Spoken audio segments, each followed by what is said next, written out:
Common Core needs to go, all of it. Not just part of it, but all of it. And that's, I think that's one of the things we should be most concerned about is the federal government mining all this information about our kids. It's none of their business. And that's why Common Core, all of it has to go. It's not just the standards. It's the entire concept of nationalization of education.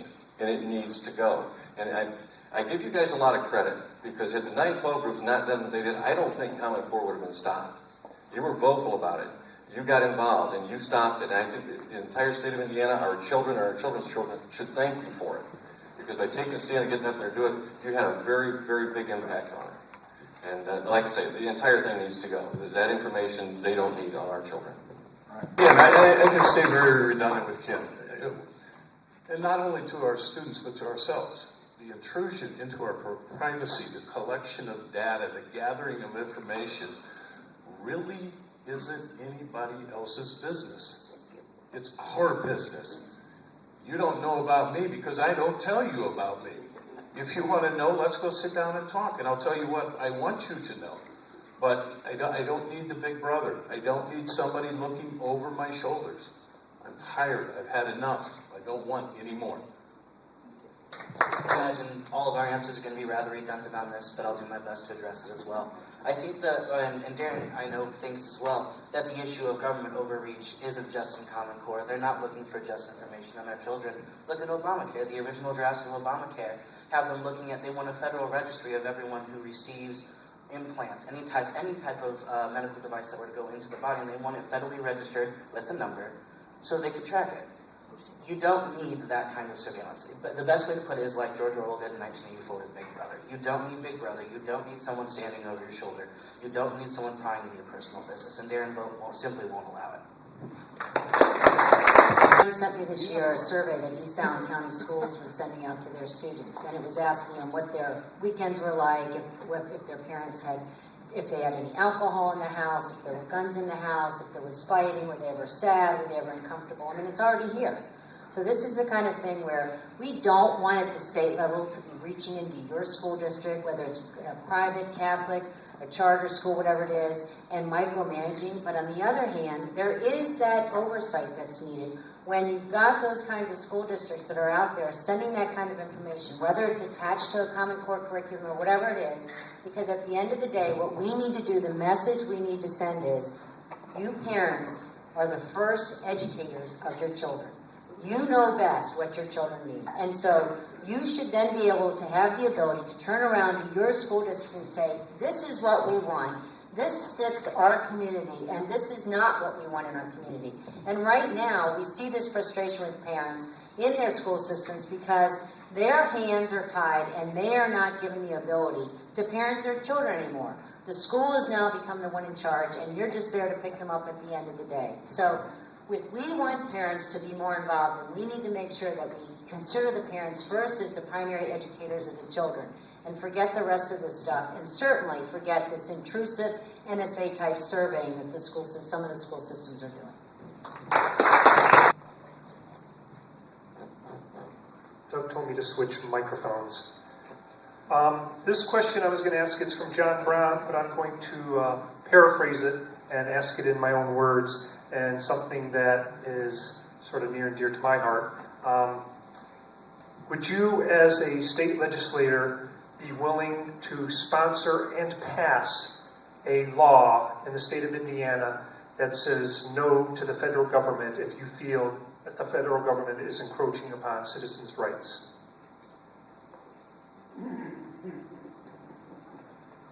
The Constitution of this United States has been a document and a guiding force for over 230 plus years now.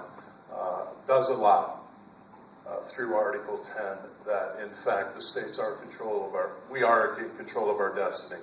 So yes, when we get to things like I won't even give them the grace and the pleasure of calling it by the name, the Affordable Health Care Act as it was passed, is probably one of the most intrusive documents that has ever been written or a law that's passed. And it's so much bigger than health care. People are all fussed up about health care. This is a society-altering document. It caps wages. It caps corporate profitability. It mandates collections of data. It's just, this thing is horrible. It's got to go. Another one, it's just, we don't need it. Would Darren vote sponsor or support a bill that to limit federal overreach? Absolutely. You know, as we said before through our other speeches, the era of big government needs to end. The era of big brother needs to end. We're spying on our own elected officials at this point. It's rather ridiculous. But people tend to think that just because of the supremacy clause, just because it's written in the Constitution that when laws conflict, the Constitution wins out. It doesn't mean that. It means that the things prescribed in the Constitution, if those conflict, then the Constitution does win. But anything else, any type of federal overreach, any step onto the 10th Amendment, the supremacy clause does not win. The states will win, and the states can win through nullification. So absolutely, Darren vote and support that. It's so important to stop the overreach of the federal government, but it's also important to be the first one to plant the flag in the ground, so to speak. In other words, we give up ground to the federal government. So we need to elect state senators who have the backbone to say, no, I don't think so, not today, to pass laws and be willing to stand up in public and advocate for the states' rights, even when surrounding attorneys generals, for example, and other governors and other states are saying, no, that's going to be a very costly lawsuit. No, I don't think so. No, that law is going to be very unpopular for the state. I don't think you should go there. I'll be the state senator who says, no, that's our right. I will stand behind that law, and I will pass that law. The easiest answer, and I will tell you, the one nice thing about me as opposed to the other ones, I've already done that. As you recall, when I've been here with you before as the sheriff, and you asked about the federal government coming and taking away guns, what did I say? No, it's not going to happen. So should be no doubt in your minds that I'm willing to stand up and do that, because the federal government has to know their boundaries. I have been willing to stand up as a sheriff and say, no, not in my county, and I'll stand up down in the state legislature and say, no, not in my state. Thank you. We're going to stay on this topic. Judy Ross asks, would you support or oppose joining other states with an Article 5 Convention of States? Please explain your position. That's a difficult question. I mean, to have an Article 5 convention, you have to have something to fight over. You have to have a convention. You have to decide what you're actually going to amend. It's a method of amending the Constitution. So, I mean, I think the easy answer there is yes, but you have to look at the actual issue that's at hand, because both sides can do it. It's not just us. The Democrats can do it just as easily. So again, it comes down to the specific issue. When was the last amendment passed to the voting age? I think we've come to the point where we need to take back our states' rights, and I think we need to make sure that the rest of the country understands what the Constitution really stands for. So yes, I'd be absolutely in favor of that. And I would already have the First Amendment. We would actually define what a tax is so that the Obamacare does not qualify as a tax. That would be Also, temper that with realizing that we're all Republicans, we're all conservatives. There are different ways to get to this end goal. It may be nullification, it may be a constitutional convention. And if we can get the states together and keep it very narrowly defined, we may be able to do it. You have to remember, it's never been done before. It's been tried, but it's never been done before. So I would support it, but I also support nullification, because I think we all have the same common goal. It's just how do we get from point A to point B? The goal is to make sure the federal government is kept in checks and balances, and we need to figure out a way to do that. I think that's where we all have to come together. You know, we're not going to agree 100% on everything, but we are going to agree on the end result of what we want, and now we have to figure out the process to get there. Simple road, and agree with all three of them, because they all have valid points, and I think we all share the same thought process. So for me to reiterate would be redundant at this point. And Teely, would you support an amendment to the Indiana Constitution which states that life begins at conception? Oh, absolutely. I'm Catholic. Easy answer, yes. I'm not Catholic, don't have 7 kids, but I am pro-life, and I don't know how to be more pro-life than that, but yes, I am pro-life, and I would certainly support that. I'd be remiss if I was standing here in front of all of you and tell you I was anything but that. Again, having grandchildren, having 2 sons, there's been nothing more precious in my life, and I just can't imagine a reason of why to end that in any way, shape, or form. So. He's absolutely pro-life. He would absolutely support amending the Constitution as such. He has 4 of his own children. He understands just how precious each and every life is. This question is from Janine Knotts Brown. What do you believe the Second Amendment says, and what needs to be changed about it? I'm assuming I'm not the only one in here that has a gun on. It's the right to bear arms and to protect yourselves, and I think that's the one thing that we have to make sure. And as a law enforcement officer for the last 32 years, I have seen cases where we have had people defend their homes with a weapon because they're being burglarized, an elderly man being burglarized, attacked by the burglar, and actually used his weapon, fired shots, and stopped the burglar. And I was shocked to find the prosecutors were thinking, "Uh-oh, we're going to charge him." And we have to tell them, no, they're not. It's self-defense. You'll be okay. I think the right to carry is a very, very important right that I think all of us have to understand that it's, as a police officer, I believe everybody's always armed. Always. And the phrase I use is an armed society is a polite society. That we wouldn't have near the problems, I think, if we had more people that were armed. And so I have always been an advocate of it. I've owned guns since I was 16 years old, and maybe the question will come up, when's the last time you shot one? I think you can still smell the gunpowder. I'm an advocate for it. I'm an advocate for the mindset, too, of self-protection. That's the one thing I think we have to try to teach people through the NRA and other sources is it's the mindset that you have to. It's a survivor mode. Don't rely on somebody else to do it for you because we're not going to get there in time. You have to rely on yourself to get it done. There's a reason that no foreign government has ever attacked this country and tried to land on its shore. And it's quite honestly because of all of us that have guns. I am an absolute proponent. I totally support it. No, I haven't shot lately. Cams up at work, nothing. When I shoot, I kill. I mean, it's that simple. That's the way we grew up. You grew up on the farm, and when you went hunting, you didn't shoot it to let it run. You did. So when you shoot, it's over. So I'm cautious about when I point a gun, but I have no problem when it is time and when it is necessary. I will defend my house, I will defend my family, and I will defend my rights. As I said, Darren Vogt is a member of the NRA. He has a lifelong carry permit. To answer the question more specifically, I think she was referring to how the Second Amendment is actually phrased, being necessary for a free and well-regulated militia.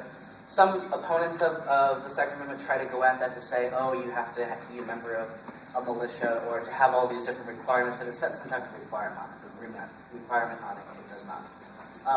Darren Vogt enjoys very much his right to bear arms, and he will make sure that you get the right to enjoy yours as well. Amendment or change that needs to be made to the Second Amendment. What we really need is the courts, especially the federal courts, to understand that they're overreaching and that the clarification that they think they're lending to it is wrong. We've seen gun control laws not work. They don't work in Washington, D.C. They don't work in Chicago, which has had one of the highest homicide rates ever. They don't work in New York City. And then we see these ridiculous situations where a former Marine goes to visit the 9/11 memorial and he forgets that he's packing, which he always is, and he's arrested and charged with a felony. And that's the problem now that we've come, where we've gone full circle, and now those who believe in the fundamental rights of the Constitution, like the Second Amendment, and the right to bear arms, that somehow now they're the criminals. The lawful abiding citizens who choose to carry guns lawfully are the ones who are being charged with crimes, when those who are committing the crimes are committing them in those states where they're outlawed. And yet no one seems to make that correlation. I had a son living in Washington, D.C., didn't have a gun. His former Marine roommate did illegally, I shall not name him, but was not there with his gun when their home was broken into.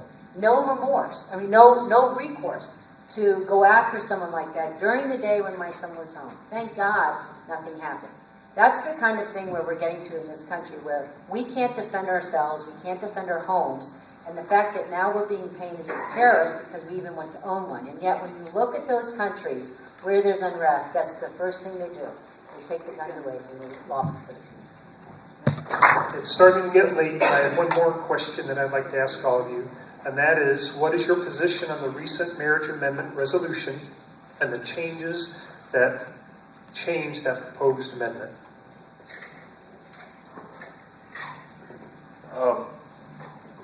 Absolutely support the things that the legislature did this year. And quite honestly, when I get to the Senate next year, I would like to put it out, quite honestly, for the people of the state of Indiana so that they can have their say. Let the people, let those of us who are going to live and reside in this state and in those environments, let us decide whether we want it or not. The best democracy is the most direct democracy. Our country is based on the idea of federalism, the idea that each state shall and can do whatever is best for its citizens. I agree with Mr. Snyder. Let the people vote. Let's have the referendum. It's direct democracy. It's the most fair way to do it. Indirectly, I would have voted for it. I would have voted for the first sentence, and I would have voted for the second sentence. And that would have been the way to address the citizens' concerns. That constitutional referendum has been sitting in the legislature for over 6 years because the former House Speaker, Pat Bauer, kept it in his pocket and wouldn't bring it to a vote. So that the people who wanted it, who voted their legislators in because of that, wouldn't let them bring it to the House floor for a vote. So I would have voted it. I would have voted it, kept it the way it is, because that's what the citizens asked. And then that would have been on a referendum, and then all of us would have that opportunity then, up or down vote, to decide whether or not that should be part of the Constitution. So now we have this conundrum. Now we have one sentence in. And now, of course, what was going to happen is exactly what happened. Because that's not on the ballot this fall, and because it's not going to be part of the Constitution, we already have these lawsuits in the state of Indiana. And so we don't have our state constitution on our side to defend these laws. And so we're going to see these laws coming in and against the law that's on the books, which wasn't sufficient, and that's why it should have been in the Constitution. But now we're going to have to wait. The next session we'll have to vote it in, and then it won't be on the ballot until 2016, which is unfortunate. It delays the people's will. I agree with Liz. I would have voted for both of them. I mean, it should have gotten out to the public to vote on it this November. And to watch it be battled back and forth down there, it frustrated me to take up so much of our time on something like this. I mean, a marriage is between a man and a woman, period. And let the voters then decide, yes, that's what it is. That's what we should have gotten to this November, and it frustrates me to see our government, our Republicans, down there battle back and forth and waste so much of our time with such a topic. And it's not a right. Marriage is not a right. In the state of Indiana, we license marriage, just like you license somebody to drive a car. It's not a right. The federal government can't force us to recognize it from another state. We're a sovereign state. So it should have gone the way it was, both lines in it, get it to the public in November. I know the citizens of the state of Indiana would have said marriage is between a man and a woman. Evaded really answering the question. You can be pointed as to what candidate you'd like to hear from, or ask all of them. Do we have any follow-up questions? I have one. Okay, Jason. In Connecticut now, they're going through a ordeal because there's a debate about what's the optimal magazine size for an AR-15. My question is to you, if that were to come up in the Indiana legislature on what the proper size of a magazine should be for one's firearm, how would you vote? Is that fair? All of you. I mean, I haven't spoken with Darren Durkin on this issue, but I can tell you from what I know of him that, I mean, he would be against it. There is no right for a state senator to try to wade into the issue to decide what's the difference between, 9 bullets in a magazine and 12. Those I'm just throwing those numbers out there randomly, but there's no basis for it. There's no ground to stand on. So he would be against it. He would oppose it. Yes, I should get my lifeline. My brother shot his, and I shot one at the FBI Citizens Academy. But my understanding is that there is no difference. There's no rhyme or reason for 9 versus 12, if that's what the magazine size is. It's 30. 30. And so I don't have a... I think that's obviously just in reaction to the Sandy Hook shooting, and they're reaching for straws. But as we know, except for those extreme cases, most of the The homicides, most of the crimes are not committed by those kinds of weapons, people with those kinds of weapons. Magazine size has nothing to do, it's the act that we have to be worried about. I mean, Sandy Hook was the act of the violence. It wasn't the number of rounds they had in a magazine. Anybody that shoots a weapon very often, I can tell you, you can reload a magazine like that. You can put 8 rounds in there, and I can just carry 30 magazines with me. The size of the magazine should not come into play at all. It's the violent act that we need to be concerned about. For legislators to try to determine the size of the magazine is a ridiculous waste of time. It's it really, like I say, and I said it earlier, it's the mindset of safety. We talk about Sandy Hook in the schools, and that's why it all comes up about they don't want to have these criminals with all these rounds. Well, you know what? You could make it illegal to have them, but they're still going to have them. They'll get them from someplace. But what we have to do is start teaching our schools. And finally, in 2005, look at time, so I'll run out on this one. 2005 School Safety Commission, I asked them, what do you do when a shooter comes into school? I mean, they call it now an active shooter. I asked, and they said, you put the kids in the corner, close the classroom, and lock the door. And I said, and pray to God he doesn't kill you? I mean, you have to take an action. Finally, now, the schools are starting, East Allen County has decided, we're going to start doing something. We're not just going to lock down, we're doing an ALICE program, where the teachers have the right then to try to do something. Because all the school shootings, we're not going to stop them. The police are not going to get there in time. Somebody else is going to have to step up and do it. And I tell people, you don't stand in front of them and say, shoot me. But when they go around the corner, you hit as hard as you can. It doesn't matter how many rounds he has in his magazine. All right, thanks. Well, again, as we continue to repeat and to hear again, the problem is with the violent criminal. The law-abiding citizens, the people that understand the safety and use the guns in the proper way, they're not our issue. It's the violent criminal. And those are the people that we really need to try and somehow get under control and quite honestly get put away. Thank you. One last follow-up, Mr. Brown. It's been very interesting to hear what all of you have to say, but I have a question that transcends all of this. In an area of absolute control, and that's where we have our problem with the federal government, is absolute control. Now, in Connecticut, a few months ago, there was a law enacted that said citizens could unlawfully own arms. So they were to be confiscated. There were 210 police officers, I believe it was 210, could be more or less, but I think it was 210, that said, we will refuse to do that. Now, we've already seen instances where the federal government, through state agreements, have invaded, sent troops to invade farms and look for firearms. Now, the founding fathers had certain absolutes in mind when they framed the Constitution. Absolutes. How does a politician today, and I'll ask each of you individually or collectively, how does a politician today stand when their political future is on the line and there is a direct, like this sheriff did out in Arizona, can't remember his name, absolutely refused to follow the dictates of the law because of his conscience. He had the guts and the fortitude to stand tough.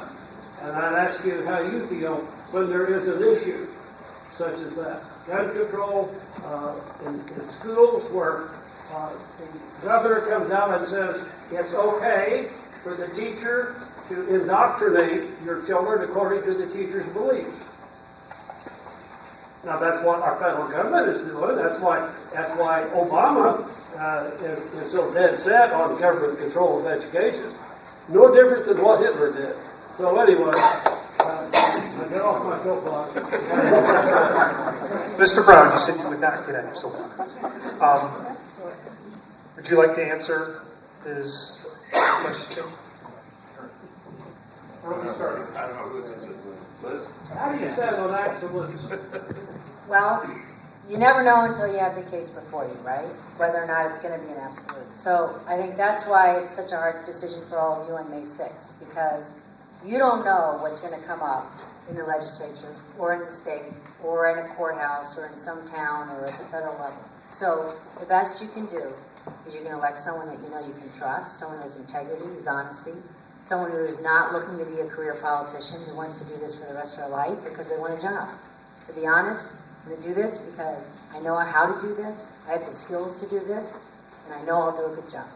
So that's the best you can ask of the people you're electing today, because we're asking you to elect someone to this job, which we don't know exactly what it's going to be yet, because we don't know what we're going to be voting on yet. We don't know all the bills that will be for us. We're just one person in that state house.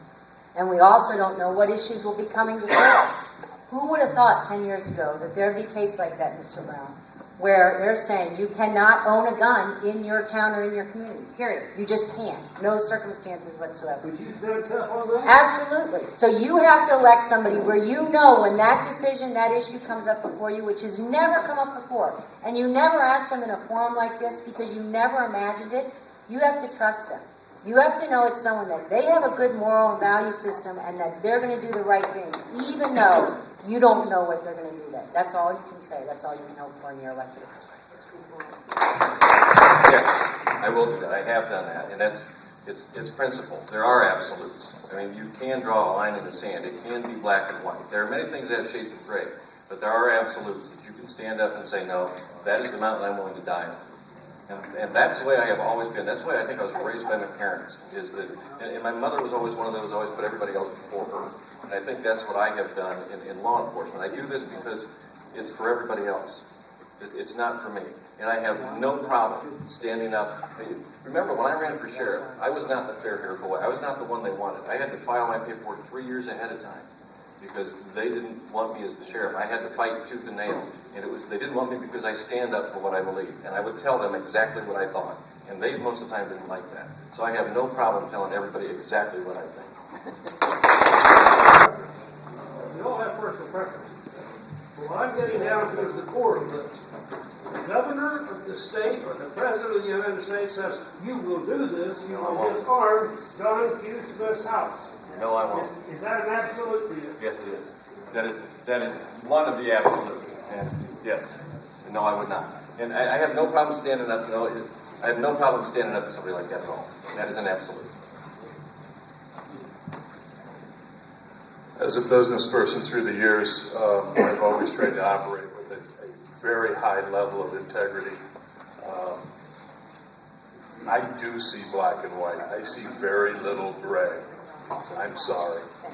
You're right or you're wrong. It leaks or it doesn't leak. It's broken or it's fixed. That's my world. That's the life I live in. I want to be the senator. I think I will be the best senator that I could possibly be. And yeah, I'm not. Nobody's going to push me around. I'm not going to be bullied. I'm going to stand firm for the things I believe in. Very good case in point.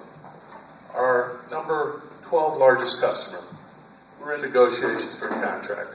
He lied. Directly lied to my face. Sorry, sir. We're done doing business. I'm taking my company out of here. We're leaving you. We don't need you. You're not a good partner. We're going away. Find somebody else.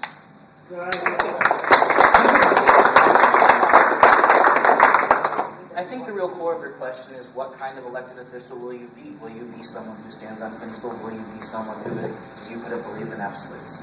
I say all you have to do is look at Darren Vought's track record to know that that's true.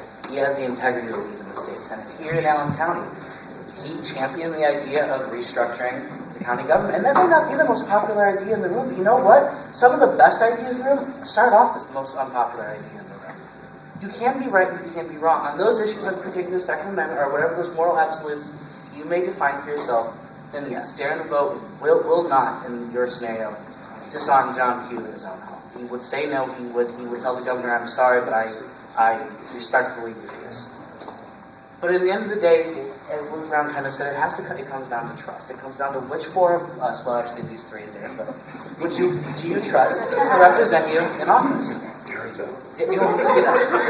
But it's true. It comes down to which four of the candidates do you most trust? Which four of the candidates do you believe will truly stand up for their convictions and their principles in Indianapolis? And I promise you that Darren will vote this time. But our candidates didn't know it, but that was their concluding remark. One, because it's getting late, and two, because I want to thank all of you for coming. This was an excellent forum.